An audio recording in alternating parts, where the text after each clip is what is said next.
Une réunion de concertation entre les partis signataires de l'accord politique pour la paix et la réconciliation en République centrafricaine a eu lieu le 23 août à Bangui, en présence du Premier ministre Fulbert Grébada, des garants et facilitateurs de l'accord et du représentant spécial du secrétaire général de l'ONU en Centrafrique, Mankeur Ndiaye. Vous avez démontré par votre présence non seulement la maturité politique, mais également la volonté d'aller définitivement vers la paix et la réconciliation pour une République centrafricaine unie et prospère.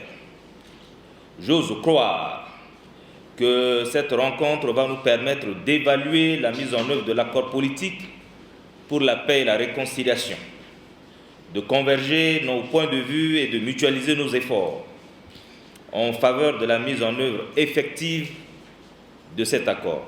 À l'issue de cette réunion, le représentant spécial du secrétaire général de l'ONU en Centrafrique a menacé de sanctions les groupes armés qui violeraient cet accord. À partir d'aujourd'hui, nous ne pourrions plus tolérer des attitudes qui jusque-là ont été tolérées parce que nous étions animés de la volonté d'encourager le processus de paix.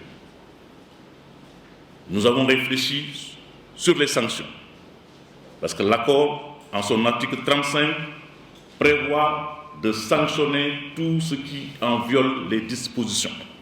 À partir du 23 août, si nous tombons d'accord sur les mécanismes de sanctions, des sanctions seront strictement appliquées à tous ceux qui violeront les dispositions de l'accord.